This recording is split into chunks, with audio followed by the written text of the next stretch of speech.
Durante este viaje, Jaime ha hablado varias veces de la importancia de la denominación de origen y lo que esto significa para los productores. ¿Pero qué datos existen sobre las primeras denominaciones de origen? La historia se remonta a que fueron los romanos los primeros en informar el lugar de procedencia de los vinos que transportaban hasta sus tierras desde la península ibérica, pues en las tinajas imprimían un sello de lacre que daba cuenta del lugar de donde provenía ese licor. Pero la denominación de origen más antigua del mundo, de la que se da cuenta como tal, data del año 1756, cuando el primer ministro portugués, el Marqués de Pombal, creó por ley la región demarcada del Duero, que se extendía a lo largo del valle del mismo nombre y que da origen al famoso vino de Oporto. Pero no fue sino hasta el año 1958 que la Oficina Internacional de la Organización Mundial de la Propiedad Intelectual, que mantiene el Registro Internacional de Denominaciones de Origen, las reconoce como tales. Desde entonces, un sinnúmero de productos que bordean los 2000 hacen uso de este término, como por ejemplo en los quesos, Roquefort, Gruyère, Parmesano, Manchego, Brie, entre otros. Quizás los más reconocidos son los usados en los licores, como el champán, el coñac, el jerez, el rioja, el pisco, ron de Venezuela y la tequila. O cosas tan raras como la vainilla de Papantla o la quinoa real del Altiplano Sur, que se exporta a países europeos. O como en Argentina el chivito criollo del norte neuquino. Y en Ecuador, el primer producto en obtener la denominación de origen fue el sombrero de Montecristi, antes mal llamado Panama Hat. Y quizás el más interesante es el que nos ocupa en esta aventura, el cacao arriba.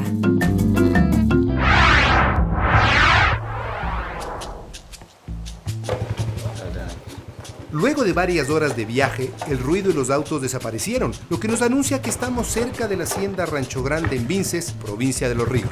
Este es uno de los centros de acopio de cacao más grandes de la zona.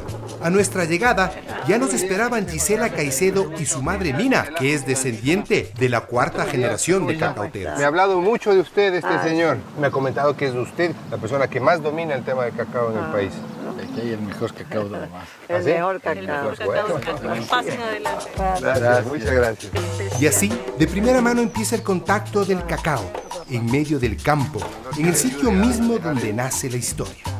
A esta hacienda llega el cacao de 50 pequeños productores de la zona, que muchas de las veces es transportado a lomo de burro, como lo estaba haciendo esa mañana Juan, con el cacao que su padre recolecta para llevarlo a la hacienda de Mina para su fermentación. 1, 2, 3, 4, 94. 94 libras. Sí.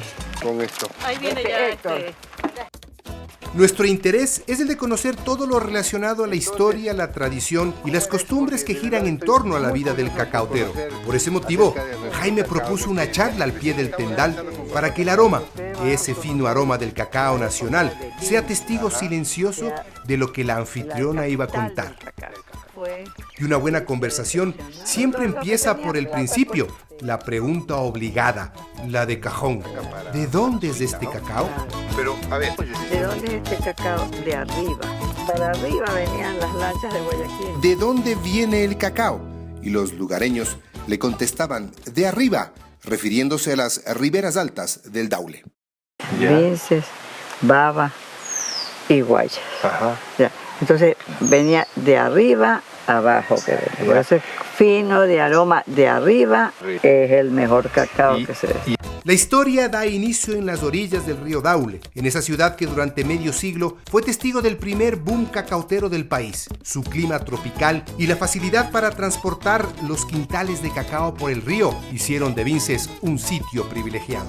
Grandes, sí, claro, como traían barcazas y la lancha, pero eran así cuadradas. Tenían que llevar 2 barcazas, era. Es decir, bajaban hacia Guayaquil y después subían con las barcazas. Esta historia no termina con Mina, pues su hija Gisela es la heredera de esta tradición que ha pasado de generación en generación. Los cacauteros se fueron a París a estudiar y a vagar, les digo yo también. Sí, algo de razón tiene que haber ahí. A disfrutar. Entonces todas las costumbres las traían, porque ellos venían y pasaban aquí 6 meses. Entonces todas esas costumbres las traían. Mucha de la comida de Vinces tienen una combinación con dulce, salado. que eso no se encuentra en la costa. Claro, solamente claro, aquí en Vinces. Pero- Y ¿qué resulta? El postre que en todas partes, en todas las casas le brindan a uno, es el típico de París, que El las chocolate. islas Las flotantes. islas flotantes, ya. sí, Es sí. típico de allá. Sí, y es típico de allá. aquí también. En realidad no hay costumbre de utilizar el cacao para la cocina de sal. Pero al tener este boom, el cacao nuevamente, y hemos hecho una salsa de cacao, un ají de cacao. Uy, ¿y la gente que ha probado esto qué dice, Gisela? ¿Quieren probarlo? Los montubios siempre cocinamos bastante, porque alguien puede llegar. ¿Qué cacao es? Peso ¿Qué? de oliva.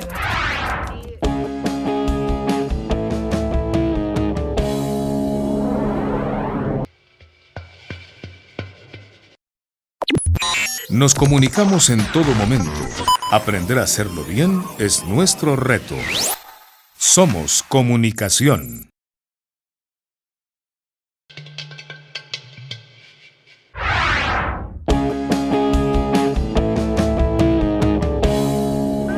En el año 2012, en el Salón de Chocolate de París, el cacao arriba cosechado en Ecuador fue catalogado como el mejor del mundo por su calidad floral.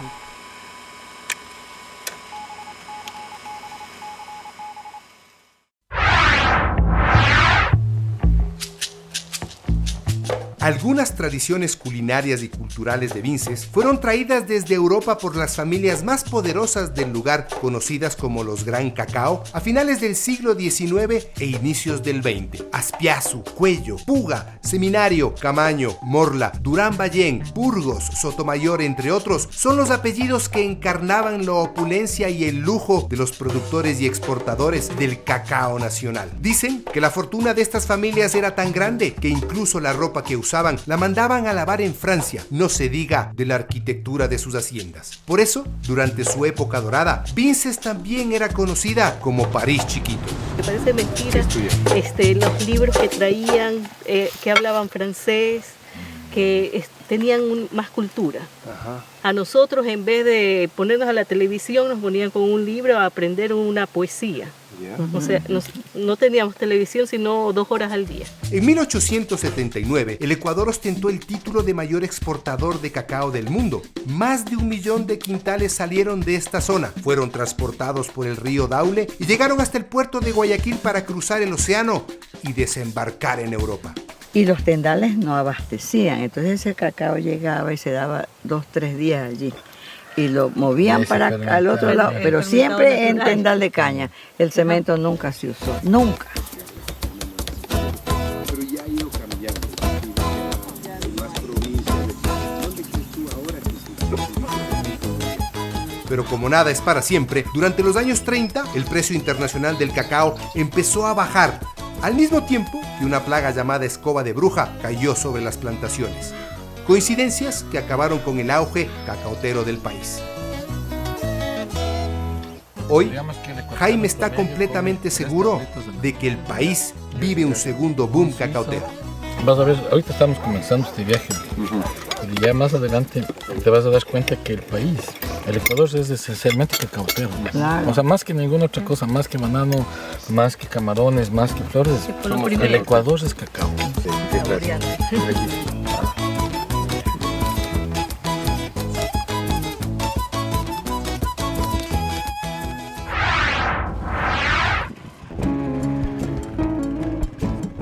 Jaime, qué increíble estos 2 personajes que hemos conocido. Hay que ver cómo empezó este programa. No, es que realmente hemos empezado con pie derecho. Me pongo ahorita a recordar cómo fue que se hizo esto. Se me pone la piel de gallina. ¿Cuál era tu nombre? Juan Carlos, ¿cómo estás? Hola, mucho gusto. Bien. Jaime Freire, yo trabajo 20 años en el cacao. A mí conocen como Papá Cacao. Yo también trabajo 30 años en televisión. Mis amigos me dicen Juanca y de cacao lo único que conozco es que de ahí sale chocolate, nada más. Bueno, te digo, que, ¿no? Bueno, modesta aparte, yo soy la persona que escribió el proyecto de reactivación del cacao nacional Fina de Aroma. Y realmente esta es una gran oportunidad para todo el país, principalmente para los productores. Y esta es una oportunidad única porque nunca antes en la historia de este país ha habido un proyecto agrícola con tanta inversión. ¿Ya? Y por eso es lo que yo quiero ir al campo justamente a visitar a los amigos de antes y a ver cómo vamos a implementar este proyecto, que es una gran oportunidad para el Ecuador. Me parece interesante. A mí me gusta contar historias, me gusta que la gente conozca qué es lo que más hay allá de una carretera, de un sitio común. Pero te juro que si esta moto me la compro, ¿sabes qué? Va a ser mi consentida.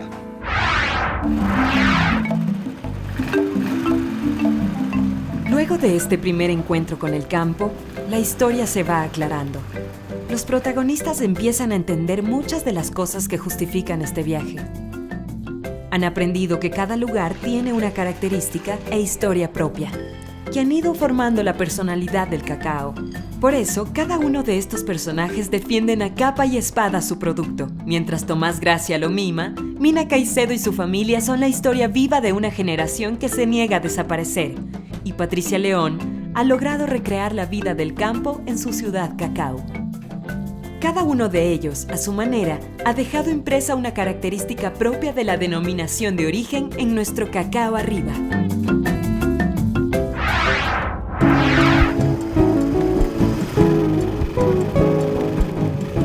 Oye, Jaime, me encanta esto. Es como dicen todos, nuestro país es pura poesía, una maravilla.